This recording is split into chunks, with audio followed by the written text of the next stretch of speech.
রেখাপাত্রকে আমি প্রচুর হেল্প করেছি, একদম ওকে জেতার জন্য আমি প্রচুরভাবে হেল্প করেছি। আপনি আমাদের বের করে দেবেন না তো? আমরা আপনার বাড়িটা যদি ভাড়া নেই তাহলে কেন বের করব? আমি নিজে বিজেপি করি, ছোটবেলার থেকে বিজেপির সংসর্গে আমার জীবন তৈরি হয়েছে।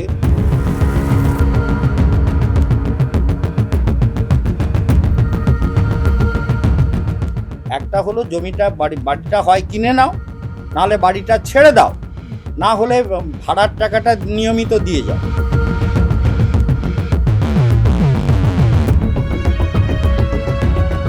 কিন্তু উনি আমাকে ফোন করেছিলেন, আমাকে অপমানজনক কথা বলেছিলেন, আমার কাছে সে রেকর্ডিং আছে। তো নোংরামি কে করেছে রেখাপাত্রকে আপনাদের জিজ্ঞেস করা উচিত।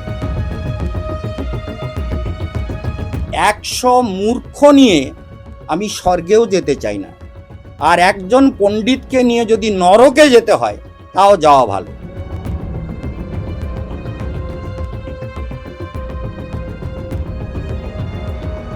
টাকা দেয় দেবে, না দেয় না দেবে, কিন্তু ওদের ওখান থেকে বেরোতে হবে। এখন আপনি ফোন করে দেখতে পারেন, সুইচ অফ করা আছে। করুন তো দেখি একবার।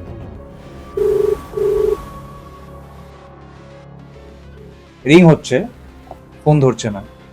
একদিন ফোনে আমি রেখাপাত্রকে ফোন করেছি, ওর স্বামীকেও ডাকছে, এই বাচ্চা এদিকে শোন। হ্যাঁ, রেখাপাত্র ওর স্বামীকে ডাকছে। শুভেন্দু অধিকারীর যে পিএ শুভেন্দু বিকাশ চক্রবর্তী কিন্তু কালকে ফোন করেছিলেন যে মহারাজ আমাকে 2 দিন সময় দিন, আমি আপনার সব ব্যবস্থা করে দেবো।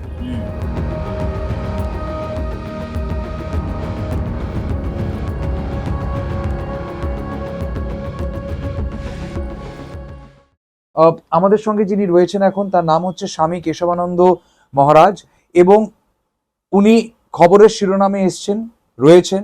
তার মুখ্য কারণ, মহারাজ সাধু সন্ত হওয়া সত্ত্বেও ওনাকে নিজের প্রপার্টি সেই প্রপার্টি যেটা উনি বিজেপির বিধায়িকা রেখাপাত্রকে ভাড়ায় দিয়েছিলেন, সেই প্রপার্টিকে নিয়ে এখন উনি ঝামেলায় পড়েছেন। আর সেই ঝামেলার সলিউশন কিভাবে আসতে পারে সেটাই এখন খোঁজার চেষ্টা করছেন। খুঁজতে গিয়ে মিডিয়ার সঙ্গে কথা বলেছেন, মিডিয়ার সঙ্গে কথা বলে খবর প্রকাশ্যে আসাতে শিরোনামে এসছেন স্বামী কেশবানন্দজি। স্যার, সংক্ষেপে আমাকে বলুন একবার, আপনার থেকে রেখাপাত্র কবে এই প্রপার্টিটা ভাড়ায় নিল? ওটা তো দেখুন, বোধহয় এপ্রিলের 25 তারিখ থেকে নিয়েছে, কিন্তু ওই তারিখটাও দেওয়া আছে। কিন্তু উনি আমার কাছ থেকে নিয়েছে অনেক আগে। আমি কিন্তু ওনাকে ভোটের প্রচারের আগের থেকে নিয়েছে, তো আমি সব দিনগুলো ধরিনি। আমি বললাম আপনি কদিন বাদ দিয়েই ভাড়া ধরুন, 25শে এপ্রিল ধরুন। তো 25শে এপ্রিল থেকে উনি বললেন যে হ্যাঁ আমার ভোটের প্রচারের জন্য এখানে থাকতে হবে, আর সেন্ট্রাল ফোর্স স্টোর সব ওই বাড়িতেই ছিল। আমার ওই জমিটা আপনার? জমিটা আমার। বাড়িটাও আপনার? বাড়িটাও আমার। 4 বিঘা জমি? 4 বিঘা জমি।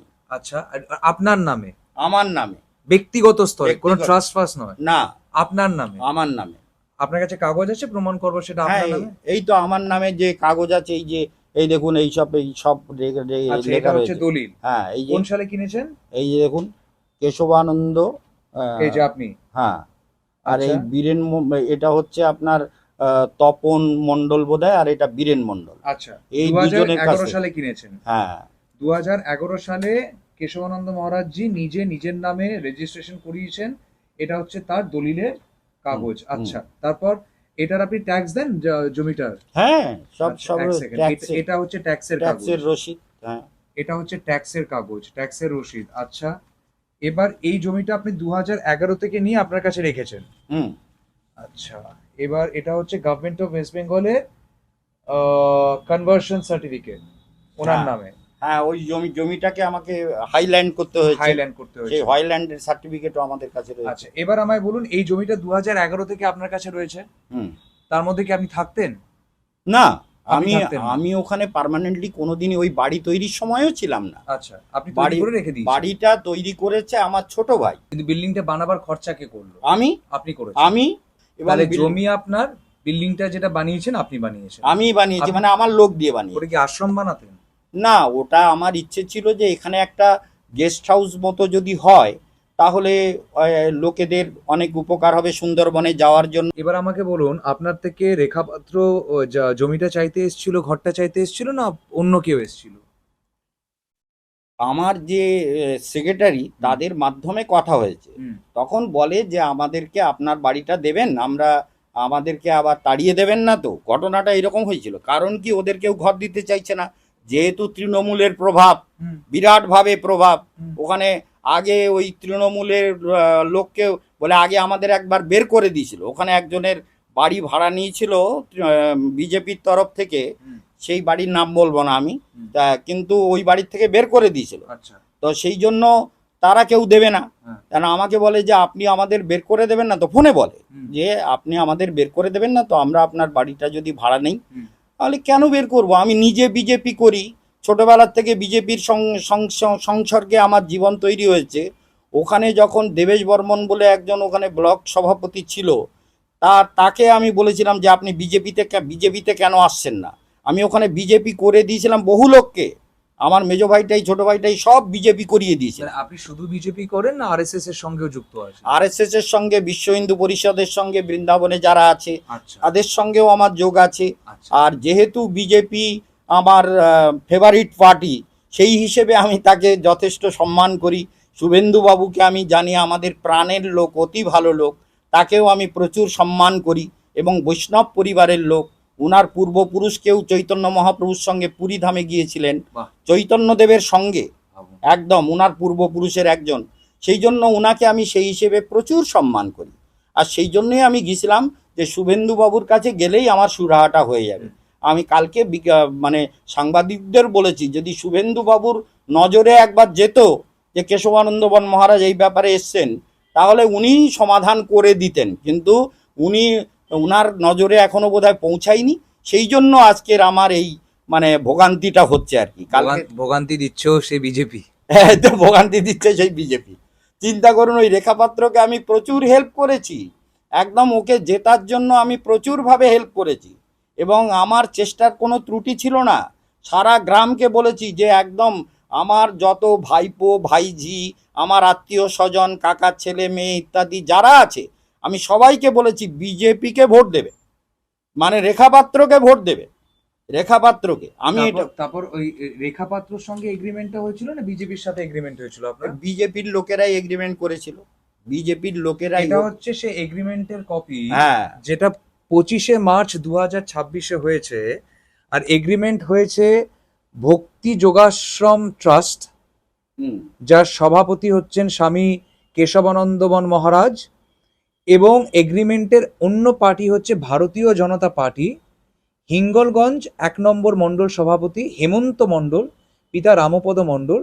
এবং তার মানে হেমন্ত মণ্ডলের, যেহেতু উনি 1 নম্বর মণ্ডলের সভাপতি, তা উনি সাইন করেছিলেন। আচ্ছা, তো এবার রেখাপাত্রকে আপনি ইলেকশনের আগে থেকেই চিনতেন? হ্যাঁ, চিন্তা মানে সন্দেশখালিতে অনেক গন্ডগোল হয়েছে, সেগুলো তো খবরে দেখেছি। সেই হিসেবে আমি দেখলাম ও যখন বিজেপিতে দাঁড়িয়ে নেবুখালিতে যখন দাঁড়িয়েছে, তাহলে আমাদের হেল্প করা উচিত। মেয়েটা নিশ্চয়ই ফ্রন্টে আসা উচিত, প্রতিটা মানুষের মঙ্গলের জন্য মেয়েটাকে আমাদেরও হেল্প করা উচিত, চেষ্টা করা উচিত। তারপর আপনি প্রচারও করেছেন ওনার হয়ে? প্রচারও করেছি ওনার হয়ে। এই জন্য মহারাজজি একটা জিনিস বলুন, এই এগ্রিমেন্টটায় যদি হেমন্ত মণ্ডলের নাম থাকে, তাহলে রেখাপাত্র কিভাবে জড়াচ্ছে? হেমন্ত মণ্ডল তো ভারতীয় জনতা পার্টির হয়ে নিয়েছে। তো ঠিক আছে, তাহলে রেখাপাত্র কি করে জড়াচ্ছে? রেখা অভিযোগ তো রেখাপাত্রর বিরুদ্ধে। হ্যাঁ, তো ওরা তো বলেছে যে ওই টাকা পয়সা দেওয়ার দায়িত্ব তো ওদেরই। রেখাপাত্র বলেছে যে টাকা পয়সা যা দেওয়ার আমি দেবো, আজকেও বলেছে। আচ্ছা, আমি দেব। আমি ওনাকে আজকের একটা এতে বলছে যে ওনাকে আমি পিতৃতুল্য মনে করি। আমিও তো ওনাকে মা বলি, রেখা মা বলি, মেয়েদের সব মেয়েদেরই মা বলি। আমি বলি রেখা মা, এটা কি করছো তুমি? আর আপনার মার্চ মাসে টাকা পেয়েছেন? ওই সময় তো টাকা দিয়েই ঢুকে। এপ্রিল মাসে টাকা পেয়েছেন? মার্চের থেকে এপ্রিল টাকা পেয়েছি। মার্চের থেকে এপ্রিল টাকা পেয়েছেন। এপ্রিল থেকে মেটাও টাকা দিয়েছে ওরা। 2 মাসের টাকা পেয়েছেন? 2 মাসের টাকা পেয়েছি। কত করে পেয়েছেন? প্রথমে 2000 টাকা করে পার ডে দেওয়ার কথা ছিল, মানে 60,000। 60,000, কিন্তু পরে ওরা রিকোয়েস্ট করে এতটা নেবেন না আমাদের কাছ থেকে, আমরা মেনটেনেন্স সব খরচ আমরা করব, আপনি 40,000 টাকা করে নেবেন। আরে ঠিক আছে, বিজেপি পার্টির তরফ থেকে যদি 40,000 দিলে তোমাদের সুবিধা হয় তাই দিও, আমি কোনো বার্গেনিং করব না, আচ্ছা। তোমাদেরকে কিচ্ছু বলবো না, আচ্ছা তোমরা 40,000 টাকা করেই দিও, আচ্ছা অতএব কোনো আপত্তি নেই। আচ্ছা, এই বলে কথাটা ফাইনাল হয়। তাহলে এপ্রিল আর মে 40 পেয়েছেন। হ্যাঁ, আর এই জুন জুলাই কোনো টাকা দেয়নি, আগস্টের আজকের 11 তারিখ কোনো টাকা দেয়নি। আচ্ছা। আর কালকে যেহেতু চারিদিকে ভাইরাল হচ্ছে খবরটা, এই জন্য ওই নানান লোক তো ফোন এই যে করছে। প্রথম দুবার যে 40-80 হাজার পেয়েছেন, সে টাকাটা কে দিয়েছিল? সে টাকা ওই রেখাপাত্রই দিয়েছিল, ওর লোকেরাই দিয়েছিল। আচ্ছা। ওসি আমাকে কয়েকবার ফোন করেছেন, হিঙ্গলগঞ্জের যিনি ওসি আছেন, তা উনি আগে মেজবাবু ছিলেন, এখন ওনার প্রমোশন হয়ে উনি এখন ওসি। তা উনি বলছেন যে মহারাজ আপনার এটা আমি এখানে মেটাতে চাই, আপনি যদি কাউকে পাঠান আপনার লোক, তাহলে টাকা পয়সার ঝামেলাটা, কালকে যেহেতু সারা মিডিয়ায় হয়ে গেছে, তা ওনার কাছে গেছে ওর স্বামী, মানে রেখা পাত্রের বর, ওর নাম হচ্ছে সন্দীপ পাত্র, সে গেছে, সে গিয়ে বলছে যে আপনার উনাকে অনুরোধ করেছে, উনি আমাদের ফোন করছে লোক পাঠান। তাহলে আমি তো এটা আপনার কাছে লোক পাঠাবার কোনো প্রশ্নই নেই, আমি তো পার্টির দরবারে গেছি, পার্টির মাধ্যমে পার্টিকে আমি দিয়েছিলাম, আমি তো আপনাকে রেখাপাত্রকে দেইনি, জনতা ভারতীয় জনতা পার্টির লোকেরা নিয়েছে। সেক্ষেত্রে আমার কথা হচ্ছে আমি তো পার্টিকে যখন দিয়েছি পার্টির মাধ্যমে সমাধান হবে, সেই জন্য আমার কথা হচ্ছে যে আমি ওই জেলা সভাধিপতি যিনি আছেন তারও নাম্বার আমার কাছে আছে, আপনারা চাইলে পেতে পারেন, বসিরহাটে উনি থাকেন, উনার ওখান থেকে অফিস থেকে ফোন করেছিল আমাকে আজকে যে মহারাজ আপনার টাকাটা তো ন্যায্য পাওয়ার কথা, তো আমরা টাকাটা পাওয়ার ব্যবস্থা যাতে করতে পারি। এবং শুভেন্দু অধিকারীর যে পিএ শুভেন্দু বিকাশ চক্রবর্তী, কিন্তু শুভেন্দু বিকাশ চক্রবর্তীও আমাকে ফোন করেছিলেন কালকে ফোন করেছিলেন যে মহারাজ আমাকে 2 দিন সময় দিন, আমি আপনার সব ব্যবস্থা করে দেবো। এটা শুভেন্দু বিকাশ চক্রবর্তী আমাকে বলেছেন। তা আমি উনাকে কালকের বলেছিলাম যে আপনাকে তো কালকে আমি ওই এতে আপনার চিনার পার্কে যেখানে মুখ্যমন্ত্রী থাকেন ওখানে আমি গিয়েছিলাম, ওখানে আমাকে ঢুকতে দেয়নি, বলল যে উনি ওই এতে যাবে জনতার দরবারে, ওখানে দেখা করবেন। তা আমি জনতার দরবারে গেলাম, তখন শুভেন্দু অধিকারী গেলেন, পরে উনি বোধহয় কোথায় ওই দিকে গিয়েছিলেন, তা উনি এলেন, কিন্তু বললে যাদের নাম রেজিস্ট্রেশন আছে তাদের ছাড়া কারোর সঙ্গে দেখা করবেন না। আমার নামটা লেখা ছিল, আমি তারপরে গিয়ে ওখানে একজন প্রফেসর আছেন খুব নাম করা লোক, তিনি আমাকে ডাকলেন।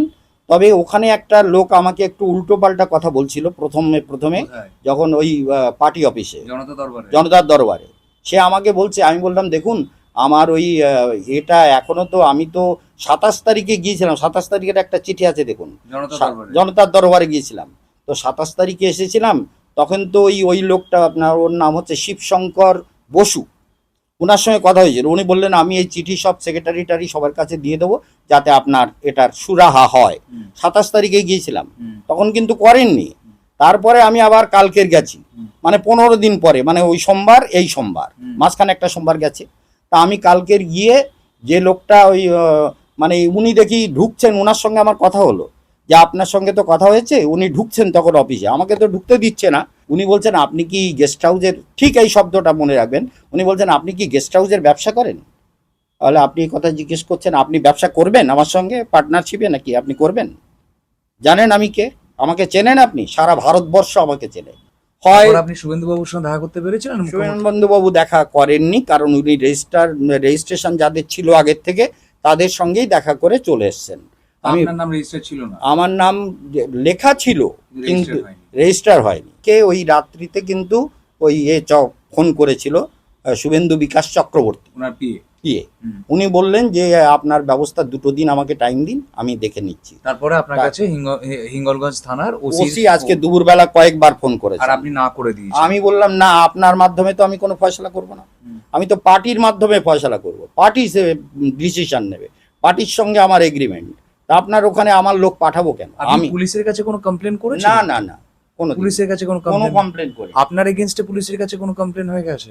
না, আমি জানি না, আমি আমার নামে কোনো কমপ্লেন হয়েছে বলে কেউ আমাকে কেউ ব্যাপার না। উনি পার্টির কাছ থেকে সুরাহা চেয়েছেন, মুখ্যমন্ত্রীর থেকে সুরাহা চেয়েছেন, কিন্তু মধ্যস্থতা করবার জন্য হিঙ্গলগঞ্জ থানার ওসি বারংবার ফোন করছেন মহারাজজিকে আর বলছেন যে রেখাপাত্র তরফ থেকে নাকি মীমাংসা করতে চায় এবং সেই বার্তা পৌঁছাচ্ছে পুলিশ।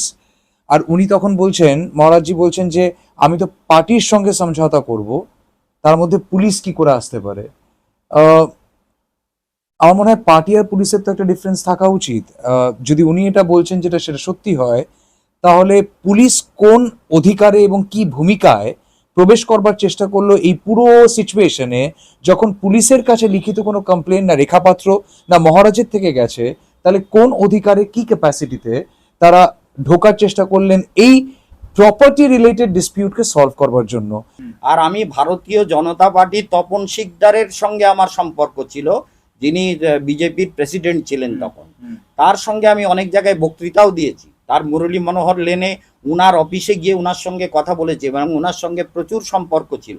এবং সিপিএমের লোকেরাও আমাকে জানতো। এই তৃণমূলের যে এমএলএ ছিল ওখানে দেবেশ মণ্ডল, সেও আমাকে, আমার গুরু ভাই, আমার সঙ্গে তার সম্পর্কও ছিল। কিন্তু সে এখন যেহেতু হেরে গেছে, রেখাপাত্রকে তো হারাবার মূলে দেবেশ মণ্ডল বিরাট ভূমিকা নিয়েছে। এবং আমি আমার সমস্ত গ্রামকে বলেছি রেখাপাত্রকে ভোট দেবে। কারণ কি, রেখাপাত্রকে হারাবার পিছনে না জেতাবার পিছনে আমি বলেছি সবাইকে। কে বলেছিল? দেবেশ মণ্ডল যে এমএলএ ছিল আগে, তৃণমূলের যে এমএলএ ছিল ওখানে, সেও বলেছে তার এলাকায়। রেখাপাত্র যদি না জিততেন তাহলে এই জিনিসটা করতে পারতেন? আপনার কি মনে হয়? আদৌ নয়, ও তো জিততেই পারতো না। ও তো অল্প ভোটে জিতেছে, কিন্তু সেটাও আমরা হেল্প করেছি বলে, তা না হলে জিততে পারতো না। আর জিততে না পারলে ওর কপালে আমি দেখুন, আমি ভয় ডয় করি না। আমি বলি যদি নাও যেতে তো ঠিক আছে, ও আমি দেখে নেবো। ওনার কপালে তো বহু দুঃখ ছিল হেরে গেলে। এই জন্য জিতেছেন, কপালটা ভালো, আর আমরা তাকে হেল্প করেছি। আর আমরা চাই জিতুক বিজেপি ভারতবর্ষে ধীরে ধীরে সমস্ত জায়গাতে জিতে আসুক, বিজেপির প্রচার হোক। বিজেপি আমাদের যে প্রধানমন্ত্রী, তার মতো ব্যক্তিত্ব আলা লোক পৃথিবীতে আর কেউ নেই। আমি বলতে চাই যে আমার তিনটে কথা। একটা হলো জমিটা বাড়িটা হয় কিনে নাও, নাহলে বাড়িটা ছেড়ে দাও, না হলে ভাড়ার টাকাটা নিয়মিত দিয়ে যাও। এই তিনটে কথা আমি তো কালকেও বলেছি যে এই তিনটে ডিমান্ড আমার, আর কিছু নয়। বাড়ি কিনে নিলে আমি বিজেপিকে 1,25,00,000 টাকায় বিক্রি করব, একদম ফাইনাল। আর তা না হলে বাড়ি ছেড়ে দাও। আপনি প্রস্তাব দিয়েছেন ছেড়ে দেওয়া? হ্যাঁ, ছেড়ে দেওয়ার প্রস্তাব। ওরাই বলে আমরা ছেড়ে দেবো, তাহলে ছেড়ে দেবে, তা ছেড়ে দাও। আপত্তিটা কি? বলে আপনার টাকা দিয়ে আমরা ছেড়ে দেবো। তাহলে ঠিক আছে, ছেড়ে দাও। আমি তো না করছি না তোমাদের। আমার কি ওই বাড়িটা কি পচে জিনিস যে পচে যাচ্ছে?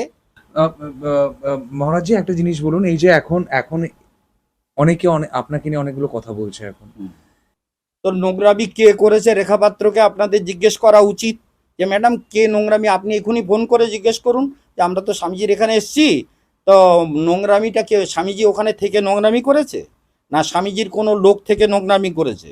স্বামীজি তো ওটাকে ওখানে জানো না, থাকেনও না, কোনো দিনই থাকেন না। ওই বাড়িটাও হয়েছে তা উনি থেকে করেননি। তা আপনি উনার কি নোংরামিটা আপনি কি করে জানলেন? আপনি কি ওই নোংরামির সঙ্গে আপনিও জুড়িয়ে আছেন নাকি? তা আপনি এই কথা বলেন কি করে? আপনি কি নোংরামি হয়েছে? বলে ওখানে একটা র্যাকেট চালাতেন উনি, এই কথাটা বলেছে, আমি শুনেছি। তো র্যাকেট চালাতেন, তা আপনারা সাংবাদিক, আপনারা ওকে জিজ্ঞেস করুন কে র্যাকেটটা চালাতো, সে লোকটা কে? স্বামী কেশবানন্দ। তা কেশবানন্দ কি ওখানে থাকে না থাকতো? আপনি জানেন কতদিন ওখানে উনি বাস করেছেন? ওটা উনি তো সন্ন্যাসী লোক, উনি তো ওনার জন্মভূমিতে গিয়েও থাকেন না। একমাত্র ওই শিবরাত্রিতে ওখানে উৎসব হতো, তখন 100 জন করে লোক নিয়ে যেতাম আমি। সেটাই তো বলছি, এটা তো আপনারা খোঁজ করে ওকে জিজ্ঞেস করবেন যে রেখা দিদি আপনি তো এমএলএ, তা আপনি এই শব্দটা যে বললেন র্যাকেট চালাতেন কেশবানন্দ বন মহারাজ, উনি তো জীবনে বলছেন উনি জীবনে মিথ্যা কথা বলেন না। উনি ওখানে কি থাকতেন না থাকেন? আমি ওই সব মানে ওই ধরনের লোককে মানুষের মধ্যে গণ্য করি না। এটা কি রকম কথা? আমি তো ওখানে জীবনে থাকি না। মহারাজজি, আপনার খারাপ লেগেছে রেখা পাত্র যিনি এমএলএ উনি আপনার সম্বন্ধে যে ধরনের শব্দ চয়ন করেছেন? খারাপ মানে আমি মনে করি এইরকম কথা বলবার প্রবৃত্তি কোন মানুষের হয়, কার হয়? আমি তো আমার সমাধি মন্দির করে রেখেছি, মূর্তি করে রেখেছি, মরলে আমার বডিটা যাতে ওখানে দেওয়া যায়। 9 ফুট নিচে গর্ত করা আছে, পিছন থেকে জায়গা করা আছে। আমি তো তার জন্য অপেক্ষা করছি, যেদিন মরবো আমার দেহটা যেন বৃন্দাবনের ধুলোয় থাকে। এই তো আমার জীবন। তা আমি রেখাপাত্র আমাকে কি করে র্যাকেট চালায় আপনারা এটা ওকে জিজ্ঞেস করুন। রেখাপাত্র নাম্বারে ফোন করুন। যে আপনি কি করে বললেন যে মহারাজ র্যাকেট চালায়, এই শব্দটা আপনি তুললেন। মানুষ হিসেবে যদি আমি ব্যাখ্যা করি তাহলে বলতে হয় যে ভাগবতে একটা কথা আছে, বলি মহারাজ বলেছিলেন যে 100 মূর্খ নিয়ে আমি স্বর্গেও যেতে চাই না, আর একজন পণ্ডিতকে নিয়ে যদি নরকে যেতে হয় তাও যাওয়া ভালো। এ হচ্ছে মূর্খের অশেষ দোষ। এই জন্যই মূর্খ বলেই এই ধরনের কথা বলতে পারে। তা না হলে এইটা কোনো বুদ্ধিমতী মেয়ে যদি হতো ওর মুখ দিয়ে এই শব্দটা বেরোতো না, কারণ কেশবানন্দ মহারাজ জগতে সাধারণ লোক না। আমি লোকের মুখে যা শুনেছি সেটা বলতে পারি যে ওরা ওখানে ওই আমার বাগান বাড়িতে ওর স্বামী এবং এই সব যে এই হেমন্ত টেমন্ত কিংবা বিশ্বজিৎ আদি যারা যারা ওর সঙ্গে রিলেটেড, ওখানে পুরো বাগান বাড়ি ওরা ব্যবহার করবে বলে লিখে নিয়েছে। ওই বাগান বাড়িতে পুরো প্যান্ডেল করে জেনারেটর লাগিয়ে রোজ রান্না বাড়া, মাছ মাংস মদ টদ ফুর্তি করেছে সমান আমি শুনে। নিশ্চয়ই প্রচুর এসব শুনেছি আমি তো সচক্ষে দেখিনি, আমি আপনাকে প্রমাণ, আমি দেখুন আমি কোনো মিথ্যা কথা বলি না, আমার শোনা কথা যে ওখানে যারা দেখেছে তারা বলেছে মহারাজ আপনার বাড়িতে এরকম মদ মাংস ফুর্তিবাজি সারা রাত ধরে জেনারেটর চালাচ্ছে, যদি কারেন্ট না থাকে জেনারেটর চালাচ্ছে, আর কারেন্ট তো সারা বাড়িতে দিন রাত চালাচ্ছে। তো এটা কি জিতার আগে না জেতার পরে? জেতার আগের থেকে, যখন ভোট চালাচ্ছে তখন তো টাকা পেয়েছে ভোটের জন্য, ভোট করাবার জন্য, সেই টাকা দিয়ে ওইখানে ফুর্তি করেছে। দেখুন এইসব নোংরা ভাষা আমার বলা উচিত না।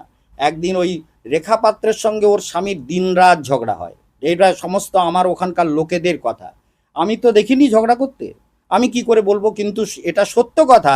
যারা বলছে তারা বলছে যে এখান থেকে ওই ওর রেখা পাত্রের সঙ্গে ঝগড়া করে বলছে রেখার ভাত আমি আর খাবো না, যে ওর স্বামী বলে বলে বলে রেখার সঙ্গে থাকবো না বলে ও চলে গিয়েছিল, আবার এসেছে, কারণ যেহেতু বউ এমএলএ, এখন রেখার ভাত আর আমি খাবো না। রেখার নামে অনেক কিস্তি খামারি রেখার সঙ্গে। সেদিন একটা কথা আমি বলি, সেটা সত্য কথা, সেটা হচ্ছে একদিন ফোনে আমি রেখা পাত্রকে ফোন করেছি, ওর স্বামীকেও ডাকছে, এই শাশুড়ির বাচ্চা এদিকে শোন। হ্যাঁ, রেখা পাত্র ওর স্বামীকে ডাকছে, এই শাশুড়ির বাচ্চা এদিকে শোন। তা বলছে তুই মহারাজের সঙ্গে কি কথা বলেছিস রে?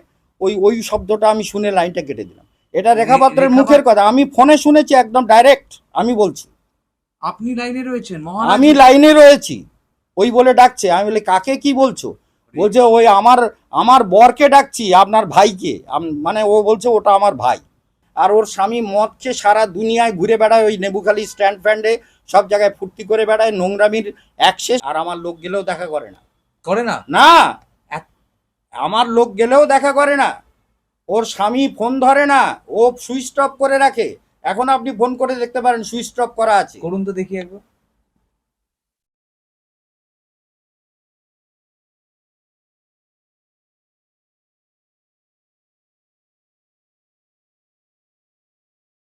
মহারাজজি রেখা পাত্র যিনি এমএলএ আছেন ওনাকে ডায়াল করবার চেষ্টা করছেন।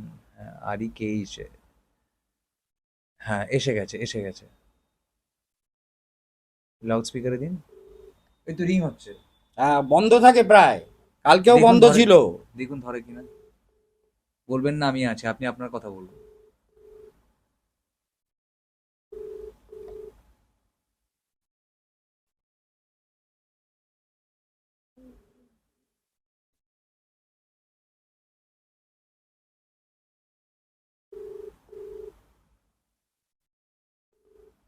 রিং হচ্ছে, ফোন ধরছে না।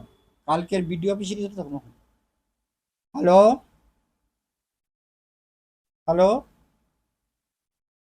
হ্যালো, না, কেটে দিয়েছে। কেটে দিয়েছে। হ্যাঁ। তাহলে বুঝতে পারছেন।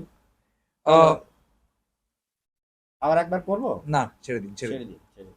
তো রেখা পাত্র ফোন ধরছে না, ওর বর ফোন ধরলেও অন্যরকম কথা বলা। রেখা পাত্র কালকের সাংবাদিকের ওখানে গেছে, ওর নিজের ফোনটাও নিয়ে যায়নি। এখন রেখা পাত্র আপনাকে টাকা দিতে চাইছে? হ্যাঁ, ও তো পার্টির তরফ থেকে বলছে, জেলা সভাপতি যে। তো আপনি এখন টাকাটা নেবেন না আপনি এবার রাখতেই চান না ওনাদের? আমি তো ওদের রাখতেই চাই না, আর ওই ধরনের নোংরা লোককে ওখানে রাখতে চাই না। ওরা বেরিয়ে যাক, ওরা টাকা দেবে না দেবে কোনো ব্যাপার নেই, টাকা দেবে না দেবে, কিন্তু ওদের ওখান থেকে বেরোতে হবে। ছোটকাল থেকে এই আরএসএস, বিশ্ব হিন্দু পরিষদ, বিজেপি এদেরকে ভালোবাসি। সেই জন্য ওই রেখাপাত্রের জন্য তো আর আমি আমার সংকল্প বা আমার ইচ্ছা আমার ভাবনা থেকে বদলাবো না। রেখাপাত্র বিজেপির হয়ে থাকলে ওকে আমি যে কোনোভাবে সাহায্য করব, যদি ও বিজেপির হয়ে আবার দাঁড়ায় তো আমি হেল্প করব, কারণ আমি তো ওই রকম শত্রুতা করা লোক না। কিন্তু আমি চাইবো ভালো লোককে ক্যান্ডিডেট করুন, যার একটু বিদ্যতা আছে, পেটে কালির জল আছে, যে কিছু বোঝে, যে সত্যি কথাটা বলতে পারে, এরকম ফালতু কথা না বলে। কিন্তু বিজেপিকে তো আমি জীবনে কোনোদিন ভুলতে পারবো না, আরএসএসকে, বিশ্ব হিন্দু পরিষদকে বা বিজেপিকে তো এই জীবনে কোনোদিন ভুলবো না, আর তার হয়েই আমি কাজ করব, এটাই তো আমার জীবনের মূল কথা। কেশবানন্দ মহারাজজি এখনো মনে প্রাণে বিজেপি, মনে প্রাণে বিশ্ব হিন্দু পরিষদ, মনে প্রাণে গেরুয়া, মনে প্রাণে আরএসএস, এবং তিনি বলছেন যে তিনি দুঃখ পেয়েছেন রেখাপাত্রর ব্যবহারে, উনি দুঃখ পেয়েছেন। আমি একবার শোনাতে চাইবো রেখাপাত্র কি বলেছেন, একটা নয় একাধিক প্রতিক্রিয়া যেটা ওনার থেকে এসছে। প্রথমে বলেছেন যে না সব মিথ্যে, তারপর বলেছে র্যাকেট, তারপর এখন বলছে উনি পিতৃতুল্য, কিন্তু তার মাঝখানে এটাও বলেছেন যে আমার কাছে টাকা কোথায়। বলেছেন আপনাকে আমার কাছে টাকা কোথায়? আমার কাছে টাকা নেই। হ্যাঁ, আমার কাছে টাকা নেই, টাকা পেলে আপনার টাকা দিয়ে দেবো। তোমার কাছে টাকা নেই কেন? টাকা নেই কেন, আমি তো ওই পার্টি অফিসে বলছিলাম যে ওনাকে আপনারা টাকা দেন না, মাসিক মাইনে পায় না। এমএলএরা তো 1,21,000 টাকা করে বোধহয় মাসে মাইনে পায় না, আর কি পায় যায় না। তা উনি টাকা পান না, তো উনি আমার টাকা দিচ্ছেন। আমি সেটা পার্টি অফিসেও বলেছি, বলে উনি বললেন টাকা নেই। তা কি টাকা নেই কেন, সেটা উনি ভাড়া নিয়েছেন, তাহলে ছেড়ে দিন, এই আমি বলেছি। রাইট, তাই উনি কি বলেছেন একবার শুনুন। উনি আমাকে ফোন করেছিলেন একদিন যে আমাদের ঘর ভাড়াটা মেটান, 2 মাসের ঘর ভাড়া। এবার ওনাকে আমি বললাম যে আমি ঘর ভাড়াটা আপনাকে যত সম্ভব আমি দেওয়ার চেষ্টা করছি, আর আমি তো এখনো তো বিধানসভায় কাগজপত্র জমা দিতে পারিনি, অতএব আমার মায়নাটা এখনো ঢোকেনি, ঢুকলে আমি দিয়ে দেবো, আপনার খুব তাড়াতাড়ি, আপনার চিন্তা নেই, আমরা তো ছেড়ে পালিয়ে যাচ্ছি না। কিন্তু উনি যে কথাটা বলছেন যে ওনাকে নাকি 1.5 কোটি টাকার বিষয়, একটা ঘরটার বিষয় তুলছে, যে উনি আমাকে প্রপোজালটা দিয়েছিলেন যে 1.5 কোটি টাকায় আমার বাড়িটা কিনে নাও। আমি খাই লোকের বাড়ি পরিচালিকার কাজ করে, সেইখান থেকে আমাদের এখন বর্তমান মুখ্যমন্ত্রী আমাকে আজকে পার্টিতে নিয়ে এসে আজকে একটা আন্দোলন থেকে তুলে এনে আমাকে একটা জায়গা করে দিয়েছেন। আমি 1.5 কোটি করে টাকা কোথা থেকে জোগাড় করবো যে ওই বাড়ি আমি নেবো? আমি কুঁজো, আমি আমি কুঁজোয় আমি চিত হয়ে শোয়ার শখ আমার নেই। আর একজন মহারাজ হয়ে এরকম ধরনের কথা বলছেন। উনি বিগত দিনে ওই বাড়িতে কি করতো, কি কারবার চালাতো, সেটা কিন্তু এই হিঙ্গলগঞ্জ এবং লেবুখালীর মানুষের অজানা নয়। অতএব এই বাড়িতে আমরা আছি এবং সুস্থভাবে ভদ্রতার সাথে আছি। আর আমরা পালিয়ে যাবার লোক নই, আমার বাড়ি এখানে। অতএব ওনার যে টাকাটা, ওটা 50,000 টাকা দিয়ে দেওয়াও হয়ে গেছে। উনি যে মিথ্যে কথা বলছেন আমার হাসব্যান্ডের নামে, যে আমার হাসব্যান্ড নাকি খিস্তি মেরে ওনাকে বলেছেন। কিন্তু আমি কখনোই বিশ্বাস করি না যে ওনার সাথে খিস্তি মেরেছেন। কিন্তু উনি আমাকে ফোন করেছিলেন, আমাকে অপমানজনক কথা বলেছিলেন। আমার কাছে সে রেকর্ডিং আছে। আমি তখন বিডিও অফিসে আছি, ফোন আমার বাড়িতে। আপনি যদি আমার সাথে আমার ওখানে যান অফিসে, আমি অবশ্যই আপনাকে রেকর্ডিংটা দিয়ে সাহায্য করতে পারি। আমার মতো লোককে যদি এইরকম আরোপ করে থাকে, আমি তো বলবো যে এই রকম শব্দ ওর মুখে এসেছে কি করে। আর এদিকে বলছে উনি পিতৃতুল্য। আমি তো তাকে মা বলি, এখনো পর্যন্ত রেখা মা বলি, যে রেখা মা তুমি এইসব কথা।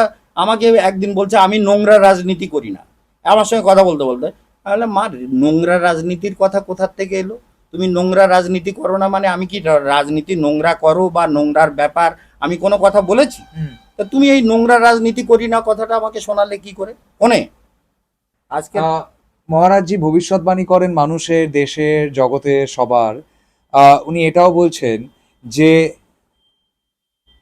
যদি এরকম এরকম ব্যবহার থাকে, স্বভাব থাকে, তাহলে এই ভবিষ্যৎবাণী সত্য হতে দেরি নেই। আচ্ছে দিন কিনা জানি না, আসছে দিনে দাদাগিরি দিদিগিরি। ক্যামেরায় রনি সাঁতরাকে সঙ্গে নিয়ে, তিতাস মুখার্জি, দীপান্বিতাকে সঙ্গে নিয়ে, কলকাতা থেকে Tamal Saha, news the truth, NTV বাংলার জন্য।